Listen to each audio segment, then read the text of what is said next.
샬롬 반갑습니다. 2월 25일 수요일 큐티 말씀 나누겠습니다. 나는 세상의 빛이라. 요한복음 7장 53절에서 8장 20절 말씀입니다. 다 각각 집으로 돌아가고 예수는 감람산으로 가시니라.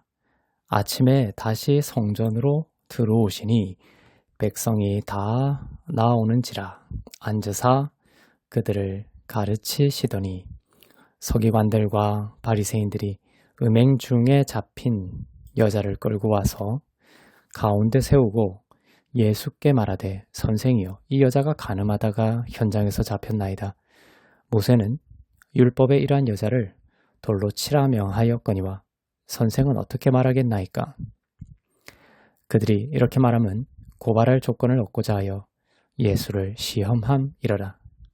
예수께서 몸을 굽히사 손가락으로 땅에 쓰시니 그들이 묻기를 마지 아니하는지라. 이에 일어나 이르시되 너희 중에 죄 없는 자가 먼저 돌로 치라 하시고 다시 몸을 굽혀 손가락으로 땅에 쓰시니 그들이 이 말씀을 듣고 양심의 가책을 느껴 어른으로 시작하여 젊은이까지 하나씩 나가고 오직 예수와 그 가운데 섰는 여자만 남았더라. 예수께서 일어나사 여자 외에 아무도 없는 것을 보시고 이르시되 여자여 너를 고발하던 그들이 어디 있느냐? 너를 정죄한 자가 없느냐? 대답하되 주여 없나이다. 예수께서 이르시되 나도 너를 정죄하지 아니하노니 가서 다시는 죄를 범하지 말라 하시니라. 예수께서 또 말씀하여 이르시되 나는 세상의 빛이니 나를 따르는 자는 어둠에 다니지 아니하고 생명의 빛을 얻으리라. 바리새인들이 이르되 너가 너를 위하여 증언하니 너의 증언은 참되지 아니하도다. 예수께서 대답하여 이르시되 내가 나를 위하여 증언하여도 내 증언이 참되니 나는 내가 어디서 오며 어디로 가는 것을 알거니와 너희는 내가 어디서 오며 어디로 가는 것을 알지 못하느니라. 너희는 육체를 따라 판단하나 나는 아무도 판단하지 아니하노라. 만일 내가 판단하여도 내 판단이 참되니 이는 내가 혼자 있는 것이 아니요 나를 보내시니가 나와 함께 계심이라. 너희 율법에도 두 사람의 증언이 참되다 기록되었으니 내가 나를 위하여 증언하는 자가 되고 나를 보내신 아버지도 나를 위하여 증언하시느니라. 이에 그들이 묻되 너희 아버지가 어디 있느냐? 예수께서 대답하시되 너희는 나를 알지 못하고 내 아버지도 알지 못하는도다. 나를 알았더라면 내 아버지도 알았으리라. 이 말씀은 성전에서 가르치실 때에 헌금함 앞에서 하셨으나 잡는 사람이 없으니 이는 그의 때가 아직 이르지 아니하였음이러라. 아멘. 사람들은 예수님을 시험하기 위해 예수님 앞에 한 여인을 끌고 왔습니다. 간음 현장에서 잡혀온 여인이었습니다. 쌍방이 있어야 하죠. 그런데 남자는 없고 여자만 잡혀왔습니다. 의도적이고 계획적인 덫을 놓고 여자를 잡아온 것이라고 볼 수 있습니다.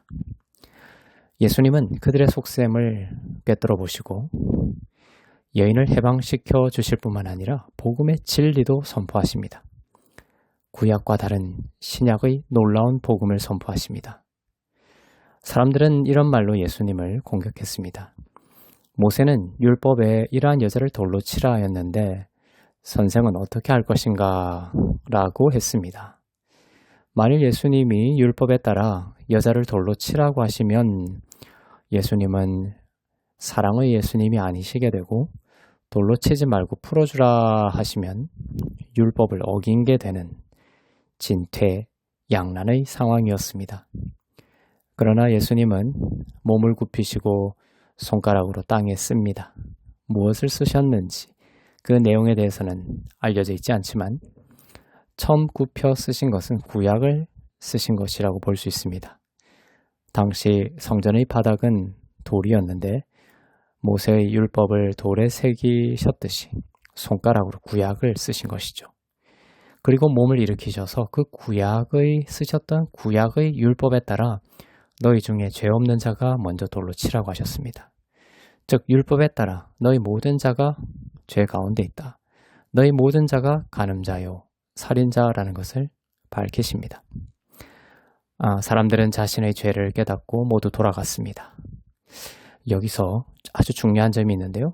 여기서 중요한 점은 그들은 모두 죄를 깨닫고서 돌아가긴 했는데 그 다음 하시는 예수님의 말씀을 듣지 못했다는 것입니다. 그 다음에 하시는 예수님의 말씀이 복음이며 그들을 새롭게 하는 것임에도 불구하고 그 말을 듣지 못했던 거예요. 예수님은 한 번 더 굽혀 손가락으로 땅에 쓰십니다. 이번에는 신약을 쓰신 것입니다. 그리고 일어나 여인에게 그 신약에 따라 말씀하셨습니다. 나도 너를 정죄하지 아니하노니 가서 다시는 죄를 범하지 말라고 하셨습니다. 그리스도 예수 안에 있는 자의 모든 죄를 용서하시고 정죄하지 않으신다는 복음이 여인을 새롭게 하였습니다.